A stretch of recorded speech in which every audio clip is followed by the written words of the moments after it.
안톤 체호프의 단편소설 내기 더 뱃에서 한 젊은 변호사는 15년간 감금을 감내하는 내기를 합니다. 물질적 보상 200만 루블을 위해 시작했지만 감금 생활 동안 그는 책을 통해 인간 존재의 본질과 허무, 진실, 영혼의 가치 등을 깨닫게 됩니다. 그리고 마지막 순간 그는 상금을 거부하고 떠납니다. 왜냐하면 세상의 명예, 돈, 지위가 얼마나 무가치한지를 온몸으로 깨달았기 때문이에요.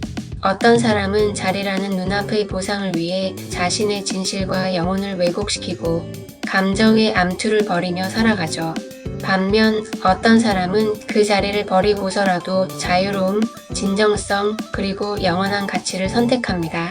이건 단순한 선택이 아니라 의식의 차원에서 완전히 다른 삶의 방향성이에요. 인간적으로 완전히 뒤틀린 공감 체계를 가진 사람이 있습니다. 힘 있는 사람의 고통엔 과잉 공감하고 가까이 있는 사람의 고통엔 무감각한 사람.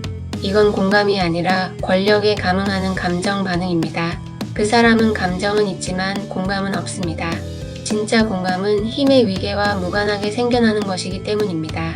자기 생존과 자기 입지만 보는 사람이지요. 그 사람은 감정을 자기 입장에서만 씁니다.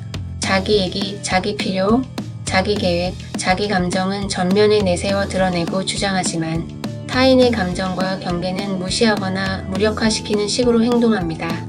그런 사람들은 아주 어릴 때부터 그런 은근한 괴롭힘의 기술을 연습하며 커온 경우가 많습니다. 말보다 표정, 눈빛, 분위기, 침묵, 뉘앙스 같은 도구들을 능숙하게 사용해서 자기 손에 피 안 묻히고 상대가 무너지는 걸 보면서도 겉으로는 깨끗하고 합리적인 척합니다. 오랜 시간 훈련된 패턴이고 타인의 감정을 감지하고 조종하는 능력을 자기 이익을 위해서만 쓰는 방식입니다. 그게 그 사람의 오래된 생존 전략이었고 심지어 자기 정체성의 일부가 되었습니다. 하지만 중요한 건 그 방식은 결국 자기도 고립시키고 망가뜨린다는 점입니다.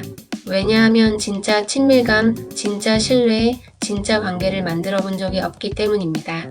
시스템은 망가져도 그 안에서 살아남는 방식을 알고 권력 구조나 인간관계를 이용하는 생존 전략을 가진 사람.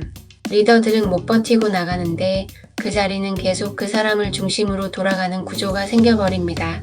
알아서 돌아가는 정글의 중심부처럼요. 이런 사람은 사실 조직에 해를 끼치는데도 오래 남는 경우가 많습니다. 자기 존재를 불가피하게 만드는 기술이 뛰어나거든요. 겉으로는 문제를 드러내지 않고 실제로는 갈등과 균열을 만드는 중심에 있으면서도 난 그저 남아있을 뿐이라는 태도를 취합니다. 자리에 목을 맨다는 표현이 딱 맞습니다.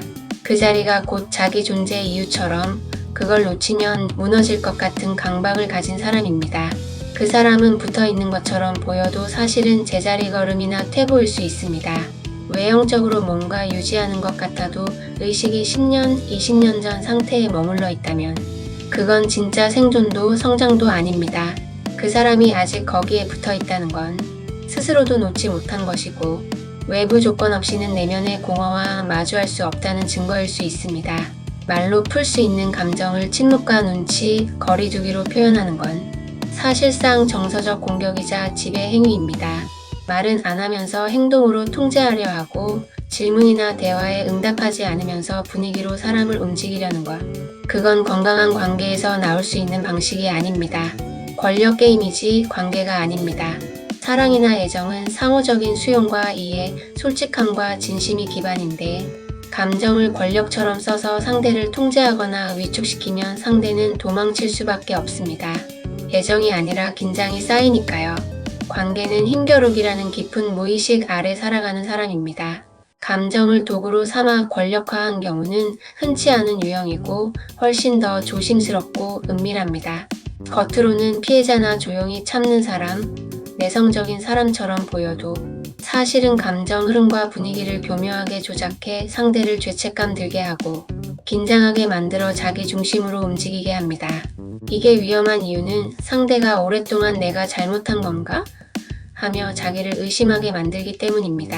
감정이 권력이 되면 언어와 규칙도 사라지고 느낌 하나로 사람을 몰아갑니다. 당하는 사람은 방어할 틈도 없이 점점 작아지고 혼란에 빠지게 됩니다. 두려움 기반의 권력형 인간들이 자주 보이는 방식입니다. 감정을 말로 표현하지 못하니 대신 힘으로 표현하는 거죠. 무식, 무관심, 대답 안 하기, 눈치 주기 같은 방식으로요. 그게 상대를 지배하는 도구가 됩니다. 하지만 그게 본인 삶의 질도 무너뜨린다는 걸 모릅니다. 감정을 감추고 권력화하면 친밀한 인간관계를 형성하지 못합니다. 사랑도 우정도 신뢰도 생기지 않고 결혼 관계도 깊어지지 않으며 결국은 혼자 힘겨루기만 하게 됩니다. 말을 안 하면서 감정을 티내고 눈빛이나 분위기로 너 잘못했어 라는 메시지를 흘리는 것은 단순한 회피가 아니라 수동적 공격이자 권력 행사입니다. 그걸 통해 자신이 조종하고 있다는 느낌을 받고 일종의 자기 확장을 합니다. 대부분 사람들은 표면만 보고 착하다, 나쁘다, 그냥 원래 그런 사람 정도로 말합니다. 그 사람은 겉으론 얌전하고 착해 보여도 가까이 오래같이 지내본 사람만이 느낄 수 있는 이상한 공기, 미묘한 불편감, 기이한 감정 흐름이 있습니다. 감정을 권력처럼 쓰는 태도는 회사 내에서 입지를 지키거나 영향력을 행사하는 데 도움이 될 수 있지만 진심이나 신뢰를 기반으로 하지 않으면 친밀한 관계에선 큰 걸림돌입니다. 결혼이나 가까운 관계에서는 서로 진심을 나누고 감정을 건강하게 표현하는 게 중요한데 권력 행사나 감정 조작이 반복되면 상대방은 피곤하고 불신이 쌓입니다. 그 사람은 세상에 허무하고 일시적인 것을 영원한 가치와 바꾸는 어리석은 사람입니다.